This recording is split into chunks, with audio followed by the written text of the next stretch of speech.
Bine v-am găsit, dragii mei din Zodia Balanță, oriunde v-ați afla. Bine ați venit tuturor pe canalul meu, Tarot Flor de Loto, la o nouă lectură temporală, fără limită de timp. O lectură pe care voi să o puteți urmări oricând doriți sau atunci când apare în viața voastră. Desigur, dragilor, un lucru ca de fiecare dată vă readuc aminte la fiecare lectură: deciziile, alegerile pe care voi le faceți vă construiesc propriul viitor. Așa că, fiind o lectură mega generală, vă rog din suflet să luați decât acele mesaje care vor rezona cu voi, iar restul lăsați-le să zboare în univers, pentru că sigur sunt pentru alte energii care într-o mai mică sau mai mare măsură au o legătură cu Zodia Balanță. Așa că, dragii mei, toți cei care aveți Soarele, Luna, Venus, Ascendentul sau oricare alt aspect astral important pentru voi din harta voastră natală și care are legătură cu Zodia Balanță, atunci această lectură este de asemenea și pentru voi. Și voi începe această lectură cu acest minunat oracol al ceștii de cafea, pe care nu l-am mai folosit de ceva vreme, și să vedem care este situația actuală a dragilor mei din Balanță, la ce se aștepte în următoarea perioadă, atât voi, cei cu Soarele în Balanță, cât și cei care aveți legături importante cu această zodie a Balanței.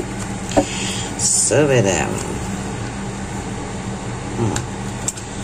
Interesant, da. Of. Dragilor, e posibil ca pe unii dintre voi de ceva vreme trebuie să vă explic cam cum stă situația. Poate că unii dintre voi aveți, din păcate poate, în persoane care nu mai sunt pe această lume terenală, se află într-o lume astrală și care vă cam vizitează noaptea în vis. Asta în prima fază. Vine pentru că vor să vă avertizeze de ceva. De ce anume vă pot avertiza? Poate ceva legat, nu știu, de vreo moștenire sau ceva legat de bani. Sau poate că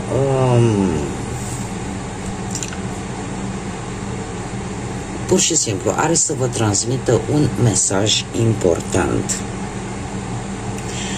Tind să cred că are legătură pentru unii dintre voi cu ceva, cu o veste care e posibil deja să fi venit de la conducătorii țării în care vă aflați. Nu știu cum să mă exprim. Situația în felul următor. Este ceva care pe voi vă afectează în mod direct, care are legătură cu o decizie importantă pe care a luat-o, nu știu, guvernul, președintele țării în care voi vă aflați. Și care e posibil să vă afecteze pe parte materială sau relaționat, nu știu, că s-a dat vreo lege, nu știu, ceva s-a schimbat, dar la nivel, cum să spun eu, de guvernare, da? De la cei care, în mod normal, nu, trebuie să conducă un popor, o țară, sau poate unii dintre voi aveți direct legătură cu cei care conduc. Poate voi sunteți cineva, careva dintre ei. De asta spun că e un pic, e destul de complex. Aici am o carte care vorbește tare mult. Și în combinație cu tot ce avem aici, cam asta este ideea. Toate aceste lucruri vor duce la o pierdere a unei situații, a unui control vis-a-vis de o situație, da? Și la o schimbare care vă va da destul de multe bătăi de cap. Ceva se schimbă. Ceva se schimbă și aș zice eu că chiar dacă voi în acest moment simțiți că pierdeți controlul situației, lucrurile nu vor rămâne așa. Lucrurile nu vor rămâne așa. Unii dintre voi chiar, acum lăsând această variantă un pic deoparte, vedeți că în următoarea perioadă, sau poate chiar acum, ori aveți ceva probleme dentare, ori va trebui să faceți un control, pentru că este important acest control vis-a-vis de stomatologie, deci la propriu vorbim de stomatologie. Acum, nu știu, dacă vorbim de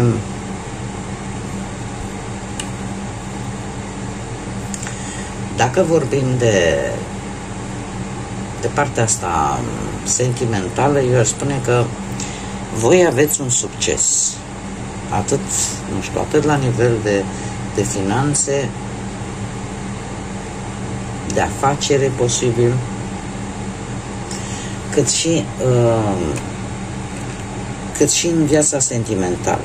Și asta indiferent că vorbim de relații sau vorbim de cei singuri.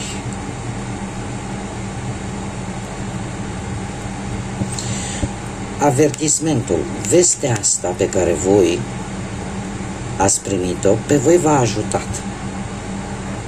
Pe voi v-a ajutat pe o parte. Și eu aș zice, chiar dacă în acest moment voi aveți senzația că viața voastră e ușor scăpată de sub control, și asta știți de ce? Pentru că există cineva care, posibil, efectiv să vrea să, bine, nu la propriu, la figurat, să vrea să vă cam muște, să vă cam pună niște piedici, dar nu. Asta cu pierdutul controlului asupra unei situații nu va duce mult timp. De ce? Pentru că voi trebuie să vă așteptați la bănuți, în primul rând, la noroc, la stabilitate, la siguranță. De ce? Pentru că cei care aveți, nu știu, ceva legat de bănci, partea asta a finanțelor, apare un câștig. Acum nu știu eu cam cât de mare, cât de mic o să fie acest câștig, dar vouă va aduce stabilitate, dragilor, în următoarea perioadă și siguranță. Foarte mult se vorbește de bani și de relații sociale, cinstită să fiu.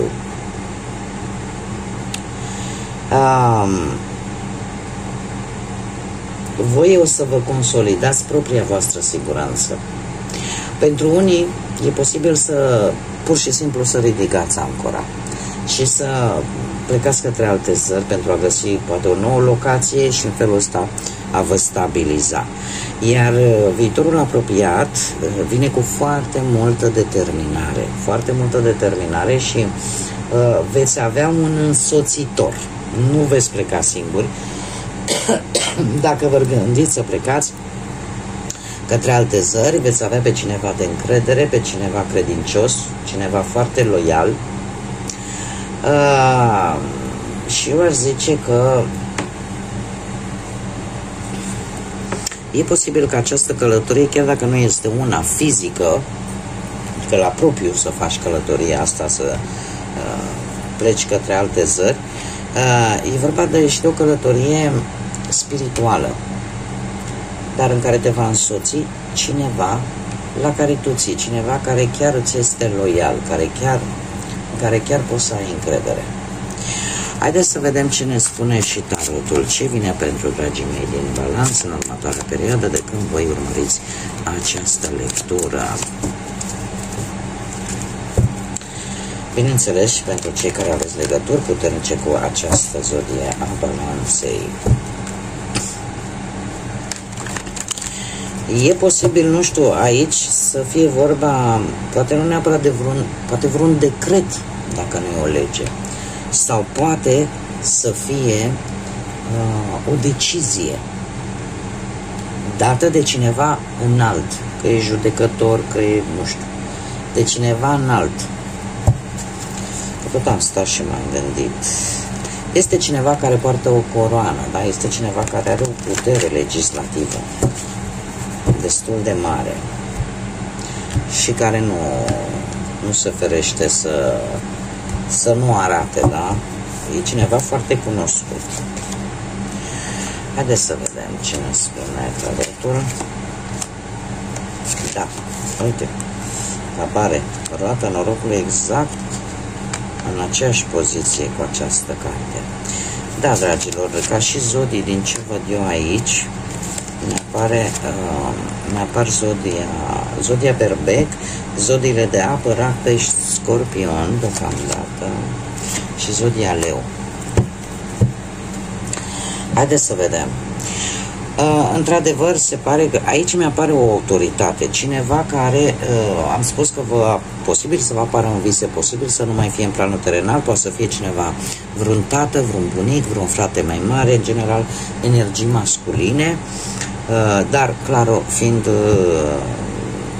o lectură generală, puteți adapta, poate să fie și poate o energie feminină. Cert este că și dacă nu e în planul astral și încă se află în planul terenal, este cineva foarte tradiționalist, cineva care i-a plăcut ordinea, disciplina, cu un caracter autoritar, cu un caracter care nu prea se comenta în fața lui sau a ei și care în general punea foarte mult accent atât pe bani cât și pe partea intimă a relației, a familiei, da? A celor de lângă această energie. Într-adevăr, are legătură cu ceva schimbare bruscă. Avem roata norocului care, cel puțin din punctul meu de vedere strict personal, roata norocului nu de multe ori înseamnă că dacă apare, domne, e numai lapte și miere, nu. Sunt momente în viață, că da-i zice roată, că acum e sus, acum e jos. Da? Depinde cum trebuie să vină. Da? Ține foarte mult de karmă, ține foarte mult de destin, de ce ar trebui să se întâmple. Așa că se pare că într-adevăr a apărut o schimbare bruscă în viața voastră, că e pe plan profesional, că e pe plan financiar, că e pe plan sentimental, aici rămâne să adaptați voi. Dar această schimbare a adus cu sine o propunere. O propunere care poate să vină din partea unei energii cu legături în zodiile de apă, Rac, Pești sau Scorpion, care într-adevăr vine cu, ca să zic așa, mai ales pe plan sentimental, are o conotație foarte pozitivă. De ce? Pentru că cavalerul de cupe e mesagerul dragostei, da? Așa că cineva e posibil, ori tu, ori altcineva, să se fi îndrăgostit cu ceva timp în urmă, da? Și să fie nevoie, poate chiar în acest moment, să luați o decizie. Dacă nu, vorbim de o persoană specială, benefică pentru tine, poate pe plan profesional. Alții pot primi o invitație, un început de relație profundă sau pur și simplu reușiți să rezolvați o anumită problemă din viața voastră, nu știu pe ce aspect vă interesează pe voi, dar prin intermediul unui vis paradoxal. Se vorbește foarte mult de vise aici. Atenție mare la vise. Cavalerul de cupe, de asemenea, ne vorbește de conexiuni solide pentru cei care sunteți deja într-o relație și de faptul că poate unii dintre voi chiar aveți căsătoria curând, oficierea ei, unii dintre voi. Alții, pur și simplu, cei singurei, mai ales, Doamne, sunteți îndrăgostiți până peste urechi. La ce să vă așteptați în următoarea perioadă? Păi, dragilor, vă așteptați la sprijin. Sprijin din partea unor persoane, unor energii în concretizarea unui proiect pe care voi vreți să-l duceți la bun sfârșit. Se pare că abilitățile voastre vă vor ajuta, e adevărat, foarte mult, dar în același timp va fi nevoie pentru a obține ceea ce vă interesează și de ajutorul altor persoane. Da? Va fi așa ca o muncă în echipă, mai ales pe planul ăsta profesional. Dacă vorbim, nu știu, de bani, veți avea recompensă pentru munca pe care voi ați depus-o. Cei care sunteți într-o relație, se pare că sunteți apreciați de către perechea voastră pentru tot ceea ce faceți voi în relația voastră, iar asta cu asul de bâte, trebuie să vă spun că așa vine o pasiune și o atracție fizică și o chimie extraordinară în relația voastră. Cei care sunteți singurei pe plan sentimental, acest 3 de monede, de asemenea vorbește de iubire, de șanse de a găsi iubirea, poate chiar la locul de muncă sau poate chiar în timp ce cauți de muncă.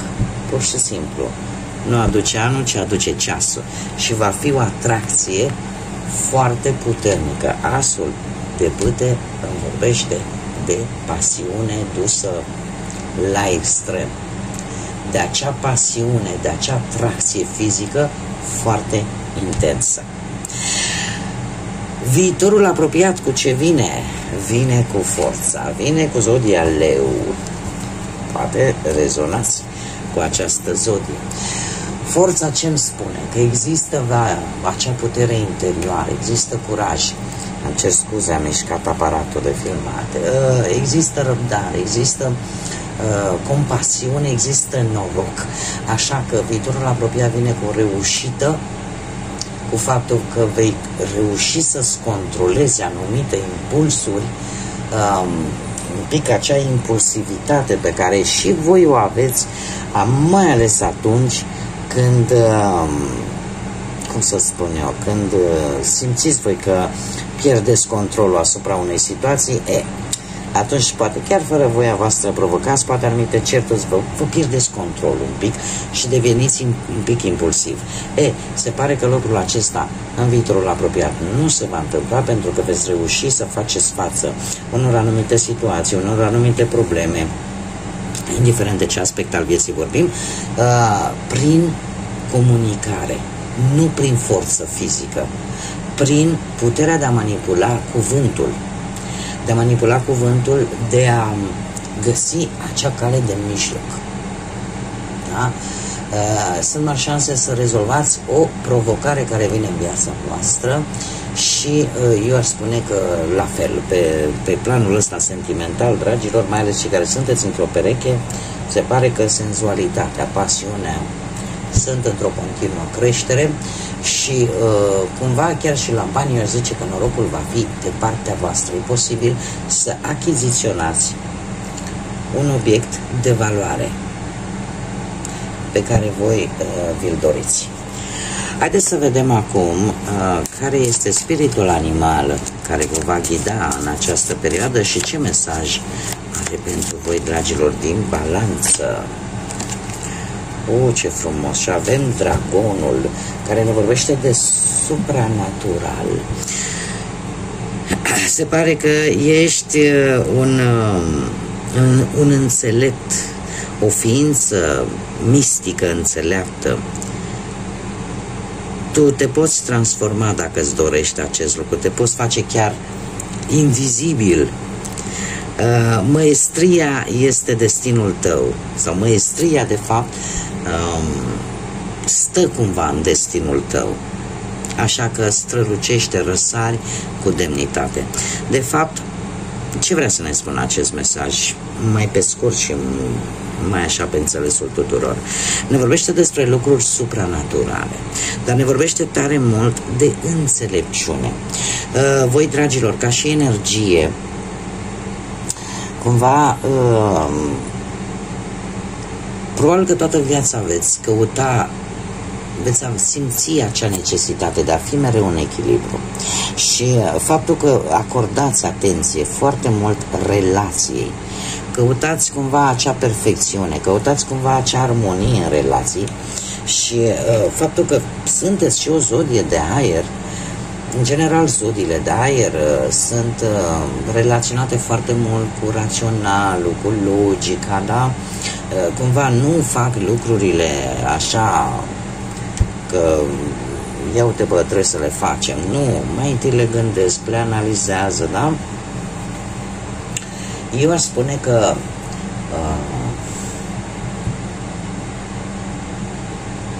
voi aveți și ca cumva ca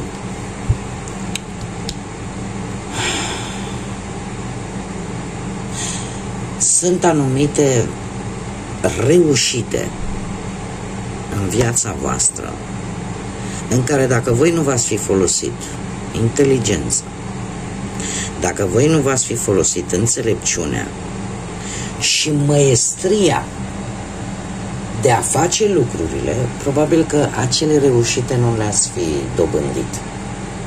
Tocmai de aceea vine și spune: domne, ești o energie veche, înțeleaptă. Te poți face invizibil dacă vrei. Asta mă duce cu ideea că stă în puterea voastră să faceți atât lucruri bune, clar, și lucruri rele. Această măestrie stă în destinul vostru, mai ales cei care aveți soarele în balanță sau ascendentul în balanță. Așa că răsari cu demnitate. Este de fapt un îndemn de a folosi această înțelepciune, de a folosi această energie constructivă pentru a construi, da? Pentru a vă păstra demnitatea. Acum, fiecare zodie are și părțile bune și părțile rele, da? Așa că pentru că voi de multe ori cereți părerea unor persoane, dar voi tot ca voi faceți. De ce? Pentru că așa considerați că este bine. Pentru că probabil o analizați, o dați când pe stânga, când pe dreapta și, domne, chiar dacă cer păreri, ei așa, practic, de multe ori le cereți părerea ca să fie cerută. Dar hotărârea voastră nu se schimbă așa ușor. Și asta vorbesc la modul general vis-a-vis de zodia Balanță.